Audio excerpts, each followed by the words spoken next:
Hello guys, welcome back to my YouTube channel. അപ്പം ഇന്ന് ഒരു സ്പെഷ്യൽ വീഡിയോ ആണ്. ഞാൻ ഇതുവരെ എൻ്റെ യൂട്യൂബ് ചാനൽ ഇങ്ങനെ ഒരു വീഡിയോ ഇട്ടിട്ടില്ല.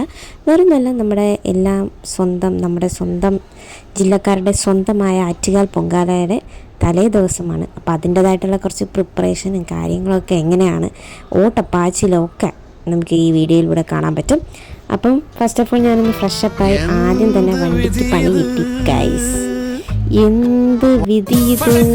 അത് കഴിഞ്ഞ് നമ്മൾ നേരെ ശർക്കരയും അങ്ങനത്തെ കുറച്ച് സാധനങ്ങളൊക്കെ വാങ്ങാൻ, അങ്ങനത്തെ കാര്യങ്ങളൊക്കെ വാങ്ങാനായിട്ട് പോയി. അതിനുശേഷം നേരെ വീട്ടിലേക്ക് വന്ന് തുടപ്പായി, തൂപ്പായി, ഒതുക്കലായി, പറക്കലായി, അങ്ങനെ മൊത്തം ജോലിയായി. അതായത് ഈ തൂത്ത് വാരിയൊക്കെ വെച്ചിട്ട് വേണം നമ്മൾ എന്താ ചെയ്യുക, ശർക്കരയൊക്കെ ചെത്താനും ഇടിക്കാനും പൊടിക്കാനും. അപ്പം അങ്ങനത്തെ വീടൊന്ന് ശുദ്ധീകരിച്ചിട്ട് വേണം ഈ വക സാധനങ്ങളൊക്കെ വാങ്ങാൻ പോകാനും. പിന്നെ പാത്രങ്ങൾ അങ്ങനത്തെ സാധനങ്ങളെല്ലാം വാങ്ങിക്കുമ്പോൾ വീട് നല്ല ശുദ്ധമായും വൃത്തിയായും ഇരിക്കണമെന്നാണ് പണ്ടുള്ളവർ പറഞ്ഞു കേട്ടിട്ടുള്ളത്. സോ അതിനു വേണ്ടിയുള്ള ഈ തുടപ്പും തൂപ്പും ആചാരങ്ങളൊക്കെയാണ് ഈ കാണുന്നതൊക്കെ. അത് കഴിഞ്ഞിട്ട് വേണം ഒന്ന് ഫ്രഷായി അടുത്ത സാധനങ്ങൾ മേടിക്കാനൊക്കെ പോകാനായിട്ട്.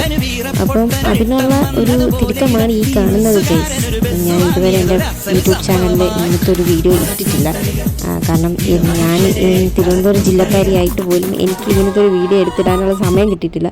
എന്തോ വരട്ടെ, ഇപ്രാവശ്യം അങ്ങനെ ഒരു വീഡിയോ എടുത്തിടണമെന്ന് ഞാൻ ദൃഢമായി നിശ്ചയിച്ചു ഗൈസ്. അതുകൊണ്ട് തന്നെ നമുക്ക് ആ ഒരു വീഡിയോയിലേക്ക് തന്നെ പോവാം. ഓക്കെ, അപ്പം നമ്മൾ തറ തൂപ്പ് തൊട ഒക്കെ കഴിഞ്ഞതിന് ശേഷം ദോശ ചുടാൻ പോയി. ഞാനാണ് ഫുഡ് കഴിക്കുന്നത്. കണ്ടോ ഫുഡ് ഉണ്ടാക്കുന്നത് ഞാനാണ് ഗൈസ്. മറ്റേ പാട്ടുണ്ടല്ലോ, ദോശ നല്ലൊരു ദോശ വേണോ, ദോശ തിന്നാൻ ആശയുണ്ടോ, പാട്ടിട്ട് തന്നെ കോപ്പിറൈറ്റ് ഇടും. അതുകൊണ്ടാണ് സ്വന്തം ഞാൻ തന്നെ പറയുന്നത് ഗൈസ്. നിങ്ങൾ വിചാരിക്കരുത് എൻ്റെ ആദ്യത്തെ ദോശ നന്നായിരിക്കും, ഇത് ചെറുതായിട്ടൊന്ന് പാളത്തിൽ വേണം. എനിക്ക് നന്നായിട്ട് റോസ്റ്റ് പോലെ ചുട്ടെടുക്കുന്നതാണ് എനിക്കിഷ്ടം. എനിക്ക് ആ മാവ് കയറി എന്തോ ഒരു പണി തന്നെയാണ്. സോ അതുകൊണ്ടാണ് ഇങ്ങനെ ഇരിക്കുന്നത്. ആരും നിങ്ങൾ തെറ്റിദ്ധരിക്കരുത് ഗൈസ്. കഴിച്ചിട്ട് വേണം ബാക്കി പരിപാടികൾക്ക് വേണ്ടി ഇറങ്ങാനായിട്ട്. കണ്ടോ ഗൈസ്, നമ്മൾ മുരുമുറാന്നിരിക്കുന്ന ദോശ, എനിക്ക് ഇങ്ങനത്തെ ദോശയാണ് ഇഷ്ടം. അപ്പം അതും കൂട്ടി നമുക്ക് നല്ല രീതിക്കൊന്ന് ഫുഡൊക്കെ കഴിച്ച് വയറിനാദ്യം ഒന്ന് തൃപ്തിപ്പെടുത്തിയിട്ട് വേണം നമുക്ക് അടുത്ത പരിപാടിയിലേക്ക് ഇറങ്ങാനായിട്ട്. അതിനുശേഷം നേരെ ഞങ്ങൾ അമ്മമ്മയുടെ വീട്ടിലേക്ക് പോയി. അവിടെ എല്ലാ സാധനങ്ങളൊക്കെ കുറച്ച് സാധനം അവിടെ കൊണ്ട് വയ്ക്കാനുണ്ടായിരുന്നു. അതിനുശേഷം നേരെ പാത്രക്കടയിലൊക്കെ പോയി ഇഡ്ഡലിക്കുട്ടവും ചരിവും പിന്നെ തവി പിന്നെ ബിഗ് ഷോപ്പർ ആറ്റുകാലമ്മയ്ക്ക് അല്ലേ. അപ്പം അതുകൊണ്ട് അതിൻ്റെ സംബന്ധിച്ചുള്ള ബിഗ് ഷോപ്പറൊക്കെ തന്നെ മേടിക്കാനായിട്ട് പോയി. മഴക്കാലം ഏത് വേണമെന്നൊക്കെ ഇങ്ങനെ സെലക്ട് ചെയ്തുകൊണ്ടിരിക്കണേ, ഒന്നും അങ്ങോട്ട് തീരുമാനിക്കാൻ പറ്റുന്നില്ല ഗൈസ്. ആ 1.5 കിലോയുടെ നമ്മൾ ശർക്കര ഇടുമ്പോൾ, അല്ലെങ്കിൽ 1/2 കിലോയുടെ ശർക്കര ഇടുമ്പോൾ 1 കിലോയുടെ കല, അങ്ങനെ എന്തൊക്കെ കുറേ കണക്കുകളൊക്കെ അമ്മ പറയാനായിട്ട്. പിന്നെ ഉരുളി, നമ്മുടെ തുരളി ഇങ്ങനെ വരവാനായിട്ട് ഉരുളിയും കാര്യങ്ങളൊക്കെ വേണം. അതാണ് നമ്മുടെ 3rd ഡെസ്റ്റിനേഷനിലേക്ക് നമ്മൾ പോയത്. ഓൾമോസ്റ്റ് എല്ലാ പർച്ചേസൊക്കെ ഏകദേശമൊക്കെ പാത്രക്കടയിലായിട്ട് ഏകദേശം കംപ്ലീറ്റ് ആവാറായി. ലാസ്റ്റ് പോർഷനാണ് ഇത്. നമ്മളൊരു സ്പൂണും തവിയും തപ്പിപ്പോയതാണ് ഈ കാണുന്നത്. അത് കഴിഞ്ഞ ശേഷം നമ്മൾ നേരെ ഡെസ്റ്റിനേഷൻ 4 നമ്മുടെ ശർക്കരപ്പൊടി പിന്നെ ഏലക്കാപ്പൊടി, പഞ്ചസാര അങ്ങനത്തെ കാര്യങ്ങളൊക്കെ വാങ്ങാൻ വേണ്ടിയാണ് നമ്മൾ അടുത്തതിലേക്ക് പോയത്. അതിനുശേഷം വീട്ടിൽ വന്ന് നേരെ സ്വാദിഷ്ടമായ നമ്മുടെ പച്ചരി ചോറും പുളിവെള്ളം, തൈര്, അച്ചാർ, ചമ്മന്തി. ആഹാ, വാ വാ ബ്യൂട്ടിഫുള്ള്. പറയുമ്പോൾ തന്നെ നാവിൽ വെള്ളം ഊറുന്നു ഗൈസ്. എനിക്ക് ഏറ്റവും ഇഷ്ടപ്പെട്ട സാധനമാണ് ഈ ഒരു സംവിധാനം. കാരണം നമ്മൾ വ്രതമാണ് അന്നത്തെ ദിവസം. അപ്പം നോൺ വെജ് ഭക്ഷണങ്ങളൊന്നുമില്ല. അപ്പോൾ അച്ചാറും ഇതൊക്കെ കൂട്ടി ആഹാ, കാണാൻ തന്നെ എന്തൊരു ഭംഗി ഗൈസ്. ഓക്കെ, ഇതൊക്കെ കഴിഞ്ഞതിന് ശേഷം എൻ്റെ വിശദീകരണമാണ് ഈ കാണുന്നത് ഗൈസ്. ഈ വിശദീകരണത്തിൽ ഒന്നുമില്ല ഗൈസ്, എൻ്റെ ക്ഷീണമാണ് ഞാൻ ഈ പറയുന്നത്. ക്ഷീണം കഴിഞ്ഞതിന് ശേഷം നമുക്കൊന്ന് വിശ്രമിക്കാനുള്ള ഒരു 1/2 മണിക്കൂർ കിട്ടി. അപ്പം അതിനുശേഷം നമുക്ക് അടുത്ത പരിപാടിയിലേക്ക് പോകണം. അത് കഴിഞ്ഞിട്ട് വേണം ബാക്കി കാര്യങ്ങളൊക്കെ നമുക്ക് സെറ്റ് ചെയ്യാനുണ്ട്. അപ്പോൾ അത് കഴിഞ്ഞ് നമ്മൾ അടുത്ത ഡെസ്റ്റിനേഷനിലേക്ക് പോവുകയാണ്. മാവ് പൊടിച്ച് വെച്ചിട്ടുണ്ടായിരുന്നു, സോ അത് മേടിക്കാൻ പോയി. അതിനുശേഷം സിറ്റന്നിടാനുള്ള ഡ്രസ്സ്, പൊങ്കാലയ്ക്ക് ഇടാനുള്ള പുതിയ ഡ്രസ്സൊക്കെ നമ്മൾ സെറ്റ് ചെയ്തിരുന്നു. അതെല്ലാം തച്ച് കിട്ടിയത് അന്ന് വൈകിട്ടാണ് പ്ലേസ്. അതും വാങ്ങിച്ച് അവിടെ നിന്ന് നേരെ നമ്മൾ കുളിച്ച് അടുത്ത ഫ്രഷായി അടുത്ത കലം നമ്മുടെ ചട്ടി മേടിക്കാൻ പോവുകയാണ്. പൊങ്കാല ചട്ടി മേടിക്കാൻ പോകുന്നു. പിന്നെ സാധനങ്ങളൊക്കെ കൊണ്ട് നമ്മുടെ പൊങ്കാല ഇടുന്ന സ്ഥലത്ത് വയ്ക്കണം. കാരണം രാത്രി നമ്മൾ വെളുപ്പിനാണ് പോകുന്നത്. അപ്പോൾ എല്ലാം കൂടെ കൊണ്ടുപോകാനുള്ള സമയം ഇല്ലാത്തത് കൊണ്ട് നമ്മളെല്ലാം സെറ്റ് ചെയ്ത് വെച്ചിട്ട് വേണം നാളെ രാവിലെ വെളുപ്പിന് പോകാൻ. അങ്ങനെ വീണ്ടും ഞങ്ങൾ അമ്മയുടെ വീട്ടിലേക്ക് വന്നു. വേറെ ഒന്നിനുമല്ല, അവിടെ നിന്നാണ് എല്ലാ സാധനവും വെച്ചിരുന്നത്. സോ അവിടെ നിന്നെല്ലാം അത് പിക്കപ്പ് ചെയ്ത് നമ്മൾ നേരെ അടുത്ത ഡെസ്റ്റിനേഷൻ. ഇതാണ് നമ്മുടെ വീട്, പൊങ്കാലിടാൻ പോകുന്ന വീട്. ഇത് ഞങ്ങളുടെ മാമൻ്റെ വീടാണ്. മാമൻ്റെ വീടെന്ന് പറയുമ്പോൾ എൻ്റെ അമ്മയുടെ വലിയമ്മയുടെ മോൻ്റെ വീട് എന്ന് പറയും. അപ്പോൾ നമ്മൾ അന്ന് രാത്രി അതിൻ്റെ അടുത്ത് തന്നെ നമുക്ക് മറ്റേ മൺചട്ടി വിൽക്കുന്ന സ്ഥലം ഉണ്ടായിരുന്നു. അങ്ങനെ അവിടെ പോയി എന്തൊരു തിരക്കാണ് ഈശ്വര. ആറ്റുകാലമ്മയെ കാണാനാണെങ്കിൽ ആറ്റുകാലമ്മയുടെ പൊങ്കാലയുടെ ജനസാഗരം എന്ന് പറഞ്ഞു കേട്ടിട്ടില്ലേ? അത് തിരുവനന്തപുരം ജില്ലയിൽ ഒരു പ്രത്യേക ഒരു ഉത്സവം തന്നെയാണ്. അതിനുശേഷം രാത്രി ഒരു 10:30-11 മണിയായി. പാത്രം കഴുകി കഴിച്ചതെല്ലാം കഴുകണമല്ലോ, തിന്നതെല്ലാം കഴുകണ്ടേ, തിന്നാൻ മാത്രം പോരല്ലോ. അപ്പോൾ അത് മൊത്തം കഴുകി വയ്ക്കുന്ന ഡ്യൂട്ടി എൻ്റെതായിരുന്നു. കാരണം അതിനുശേഷം വേണം അടുത്ത പരിപാടിയിലേക്ക് പോകാൻ. അപ്പോൾ ഇത് എത്രയും പെട്ടെന്ന് കഴുകി വയ്ക്കാൻ പറ്റുമോ അത്രയും പെട്ടെന്ന് കഴുകി വെച്ചിട്ട് അടുത്ത പരിപാടിയിലേക്ക് പോയി. ലാസ്റ്റാണ് നമ്മൾ സാരിയിലേക്ക് വന്നെത്തിയത്. ചുരിദാറാണ് തച്ച് മേടിച്ചെങ്കിലും സാരിയിലേക്ക് വന്ന് നിന്നു. കാരണം എല്ലാവരും സാരി എന്ന് പറഞ്ഞു. അന്ന് വീട്ടിൽ ചെന്നപ്പോൾ എല്ലാവരും പറഞ്ഞു സാരി സെറ്റുമുണ്ട്, സാരി സെറ്റുമുണ്ട്. അങ്ങനെ പറഞ്ഞപ്പോഴത്തേക്കും പിന്നെ ഒരു കൊതിയിലേക്ക് വന്നു. അങ്ങനെ പിന്നെ വീട്ടിൽ ഇരുന്ന് ഒരു പുതിയ സാരി എടുത്തു. അത് തന്നെ മുന്നേ തച്ച് വെച്ചിരുന്നൊരു ബ്ലൗസ് ഉണ്ടായിരുന്നു. സോ അതും എടുത്തു വെച്ചു. പിന്നെ അതിൻ്റെ പ്ലീറ്റ് പിടിയായി, അതിൻ്റെ സാരി ഡ്രൈപ്പിംഗ് ആയി, സാരി ബോക്സ് ഫോൾഡിങ് ആയി. എനിക്കറിയാൻ മേല എനിക്കറിയാൻ മേല. അങ്ങനെ മൊത്തത്തിൽ പണിയായിരുന്നു ഗൈസ്. പ്ലീറ്റ് എടുത്ത് മുടിക്കും. അമ്മയാണെങ്കിൽ സെറ്റ് മുണ്ടും, ഞാൻ സാരിയുമായിരുന്നു ഗൈസ്. എനിക്ക് സെറ്റ് മുണ്ടിനും ഭയങ്കര നീളം കൂടുതലാണ്. അപ്പോൾ അതുകൊണ്ട് എനിക്ക് സെറ്റ് മുണ്ടും ഉടുത്ത് കഴിഞ്ഞാൽ ഇങ്ങനെ ഫ്രണ്ടിൽ വന്ന് കിടക്കും ബാക്ക് പോർഷൻ. അപ്പം എനിക്കത് ഇഷ്ടമല്ലാത്തതുകൊണ്ട് ഞാൻ സാരിയിലേക്ക് പോയി. എനിക്ക് ഓൾമോസ്റ്റ് ഇഷ്ടമുള്ള സാധനവും സാരി തന്നെയാണ്.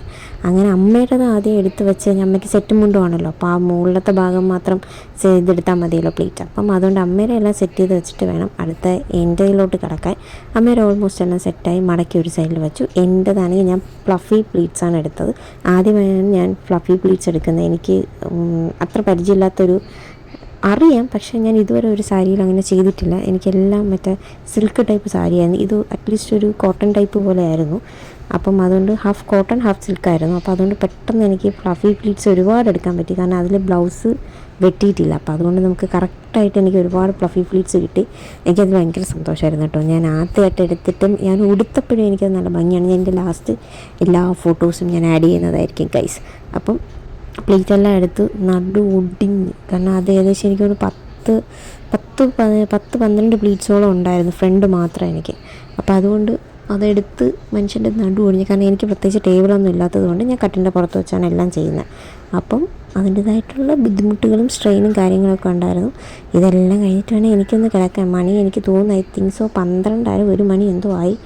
കാരണം 3 മണിക്കും 4 മണിക്കും എണീറ്റാൽ മാത്രമേ നമുക്ക് റോഡിൽ കൂടെ പാസ് ചെയ്യാൻ പറ്റുള്ളൂ. ഒരു 5, 6:30, 7 മണി കഴിഞ്ഞാൽ പിന്നെ റോഡിലോട്ട് വണ്ടി ഇറക്കാനൊക്കെ ഭയങ്കര പാടാണ്. ഞങ്ങൾ ഏകദേശം ഇരുന്നത് കാലടി ഭാഗത്താണ്.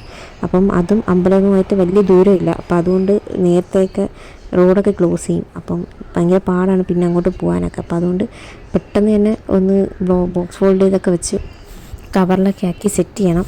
കാരണം ചുളിവ് പോകാൻ പാടില്ലല്ലോ. പെട്ടെന്ന് തയ്യാറെടുത്തതായതുകൊണ്ടാണ് ഇങ്ങനെ ഇരിക്കുന്നത്. എനിക്ക് തന്നെ ഇഷ്ടപ്പെട്ടു കേട്ടോ. എല്ലാവർക്കും ഇഷ്ടപ്പെട്ടു. സാരി ഉടുത്തപ്പോൾ എല്ലാവർക്കും ഇഷ്ടപ്പെട്ടായിരുന്നു ഗൈസ്. അതിനുശേഷം നമ്മുടെ ഇത് അമ്മയ്ക്കുള്ള സെറ്റും കൊണ്ടും അതൊരു സൈഡിലോട്ട് ഞാൻ തേച്ച് നല്ല നീറ്റായിട്ട് തേച്ച് മടക്കി വെച്ചു. പിന്നെ അമ്മയുടെ ബ്ലൗസും കാര്യങ്ങളൊക്കെ തേച്ച് അത് സെറ്റ് ചെയ്ത് വെച്ചു. ഇതാണ് തച്ച ചുരിദാർ. പക്ഷേ അത് അങ്ങനെ തന്നെ നമ്മൾ ഇട്ടുകൊണ്ട് പോയി ഗൈസ്. കാരണം നമ്മളത് വേണ്ടാന്ന് വെച്ചില്ല, ഇട്ടുകൊണ്ട് പോയി. പിന്നെ ഇത് ഞാൻ സാരി പാക്ക് ചെയ്ത് വെച്ചു. കാരണം ഞാൻ കറക്റ്റ് കവറിൻ്റെ അളവൊന്നും എടുത്തിട്ടില്ലായിരുന്നു. അപ്പോൾ പെട്ടെന്നായതുകൊണ്ടൊന്നും എടുക്കാൻ പറ്റിയില്ല. മെഷർമെൻറ്റ് എടുത്ത് വെച്ചിരുന്നെങ്കിൽ കറക്റ്റ് കവറിൻ്റെ അകത്ത് നിന്നേനെ. പക്ഷേ അതുകൊണ്ടാണ് അതങ്ങനെ ഇരിക്കുന്നത്. ആരും തെറ്റിദ്ധരിക്കരുത് ഗൈസ്. കാരണം എനിക്കിങ്ങനെ സാരി ഡ്രൈപ്പ് ചെയ്യാനും സാരി ബോക്സ് ഫോൾഡ് ചെയ്യാനും ഒക്കെ എനിക്ക് അറിയാം, ഞാൻ പഠിച്ചിട്ടുണ്ട്. സോ അതുകൊണ്ടാണ് ഞാനതങ്ങനെ ചെയ്തും വച്ചേക്കുന്നത്. പിന്നെ കറക്റ്റ് മെഷർമെൻ്റ് അല്ലാത്തതുകൊണ്ടാണ് കവറിൻ്റെ വെളിയിൽ കിടക്കുന്നത്. അല്ലാതെ വേറെ ഒന്നും വിചാരിക്കരുത് കേട്ടോ. അപ്പം ഇതങ്ങ് ഇഷ്ടപ്പെട്ടുകൊണ്ട് പിന്നെ അതിനി തറയിൽ വയ്ക്കാനും എനിക്ക് വയ്യ, അത് വീഡിയോ എടുത്ത് തീരണവുമില്ല. അങ്ങനത്തെ ഒരു അവസ്ഥയിലായിരുന്നു ഞാൻ. ഇനി അതിലെൻ്റെ ഒരു ബ്ലൗസും കൂടെ വയ്ക്കണം. ആ ബ്ലൗസാണ് അപ്പുറത്ത് കിടക്കുന്നത്. കാരണം അത് തേച്ചില്ല, അതും കൂടെ തേക്കണം. മണി 1 കണ്ടോ, ഞാൻ പറഞ്ഞില്ലേ കറക്റ്റ് 12:30 1 മണി എന്തോ ആയി. അപ്പം ഇനി വേണം എൻ്റെ പരിപാടിയിലേക്ക് കിടക്കാൻ. ഉറക്കം മസ്റ്റാണല്ലോ ഗൈസ്. അപ്പം ഇനി എൻ്റെ ചിലപ്പോഴത്തെ വർത്താനമായിരുന്നു ഗൈസ്. അത് ഞാൻ എന്തായാലും വോയിസ് ഓവർ ചെയ്യല്ലേ. അപ്പം എൻ്റെ കൂട്ടത്തിൽ അതും കൂടെ അങ്ങ് ചെയ്യാമെന്ന് വിചാരിച്ചു. അപ്പം ഏവർക്കും എന്താ പറയുക, എൻ്റെയും എൻ്റെ നാട്ടുകാരുടെയും പൊങ്കാല ആശംസകൾ. പിന്നെ എല്ലാവർക്കും ഒരു വർഷമെങ്കിലും വന്ന് പൊങ്കാല ഇടാൻ എല്ലാവരും ആഗ്രഹിക്കാത്തവരില്ല. അപ്പം അതൊക്കെ കഴിഞ്ഞു. രാവിലെ എണീറ്റു, കുളിച്ചു, ഒന്ന് ഫ്രഷായി. ഇനി എല്ലാ സാധനങ്ങളുമായിട്ട് അടുത്ത ഡെസ്റ്റിനേഷനിലോട്ട് പോകണം. ഓക്കെ, അപ്പോൾ നമ്മളെല്ലാവരും ഇറങ്ങി, അമ്മ ഇറങ്ങി. പുതിയ ചുരിദാർ എല്ലാവർക്കും പുതിയത് ഫ്രഷ് ആകാൻ എല്ലാവരും ഫ്രഷ് ഇട്ടു. അങ്ങനെ നേരെ ഇവിടുന്ന് നേരെ എൻ്റെ പട്ടിക്കുട്ടിയോടും ഞാൻ ബൈ ബൈ പറഞ്ഞു, ബെല്ലയോടും ബൈ ബൈ പറഞ്ഞു. അങ്ങനെ ഞങ്ങളും ഇറങ്ങുവാണ്. ഇനി ബെല്ല ഞങ്ങൾ പൊങ്കാലൊക്കെ ഇട്ടതിന് ശേഷം മാത്രമേ കാണാനും പറ്റത്തുള്ളൂ. അപ്പം രാവിലെ തന്നെ എല്ലാവരും അടുപ്പൊക്കെ പിടിച്ചിടുന്നതിൻ്റെ ബഹളവും തിരക്കും ഒക്കെയാണ്. നേരെ ഞങ്ങൾ പൂ മേടിക്കാൻ പോയി. പൂവില്ല, പുഷ്പമില്ല, ഒന്നുമില്ല, എല്ലാം തിന്നു പോയി ഗൈസ്. പിന്നെ നേരെ തെരളി ഇപ്പം ഉണ്ടാക്കണ്ടേ ഗൈസ്. അത് കാണുമ്പോൾ തന്നെ നമ്മുടെ മനസ്സിൽ എന്താ പറയുക, ഒരു തൃപ്തിയാണ്. നമുക്ക് ഈ തിരളിയൊക്കെ ഇങ്ങനെ വിലകി അത് ഉണ്ടാക്കി നിറവോടെ വെക്കുമ്പോൾ നമുക്ക് മനസ്സിലൊരു ഭയങ്കര ഒരു തൃപ്തിയുണ്ട്. പിന്നെ എല്ലാം സെറ്റ് ആക്കേണ്ട ഗൈസ്, എല്ലാ പാത്രങ്ങളും. ഇനി നമുക്ക് ആ ഒരു തിരി കൊളുത്തുന്നതിൻ്റെ ടൈമാണ്. അപ്പം ഞങ്ങളെല്ലാവരും റെഡിയായി കുഞ്ഞമ്മയാണ് ബാക്കി വെക്കുന്ന ഗൈസ്. കണ്ടു, ഭയങ്കര വെയിൽ, ബ്ലച്ചന വെയിലടിക്കായിരുന്നു ഗൈസ്. അങ്ങനെ ഭയങ്കര വെയിലായിരുന്നു. എന്നാലും സാരമില്ല, നമ്മുടെ ദേവിക്ക് വേണ്ടി, നമ്മുടെ ഇതിന് നേർച്ചയ്ക്ക് വേണ്ടിയാണല്ലോ. സോ കുറച്ച് വെയിലൊക്കെ ആവാം. അങ്ങനെ പൊങ്ങി തിളച്ച് പായസം പൊങ്ങി ഇങ്ങനെ തിളച്ച് ഇങ്ങനെ വരികയാണ്. എന്തൊരു തൃപ്തിയായിരുന്നു എന്ന് പറയുന്നത്. കാരണം നമ്മൾ എന്തൊക്കെ നേർച്ച നേർന്നത് ആ ഒരു തിളച്ച് വരുമ്പോഴത്തേക്ക് നമ്മുടെ മനസ്സിൽ നിന്ന് വരുന്ന കുറച്ച് സങ്കടങ്ങളായാലും സന്തോഷങ്ങളായാലും എന്തായാലും ആ ഒരു നിമിഷം അതൊരു ബ്ലെസ്ഡ് മൂമെൻറ്റ് തന്നെയാണ്. അതിനുശേഷം എല്ലാം കഴിഞ്ഞ് എല്ലാ അടപ്പൊക്കെ ഇട്ട് അടച്ച് മൂടി വെച്ചതിന് ശേഷം നമ്മുടെ നേദിക്കാൻ വേണ്ടി നമ്മുടെ അമ്പലത്തിൽ നിന്നുള്ള പോറ്റ് തന്നെയാണ്. അപ്പോൾ പോറ്റ് വരുമ്പോൾ നമ്മൾ കാണിക്കാനായിട്ട് പൈസ കൊടുക്കണം. അപ്പം ഇത്രയും കൂടെ ആറ്റുകാൽ പൊങ്കാലയുടെ വ്ളോഗ്. അപ്പോൾ അടുത്ത വീഡിയോ കാണുന്നത് വരെ എല്ലാവർക്കും ബൈ.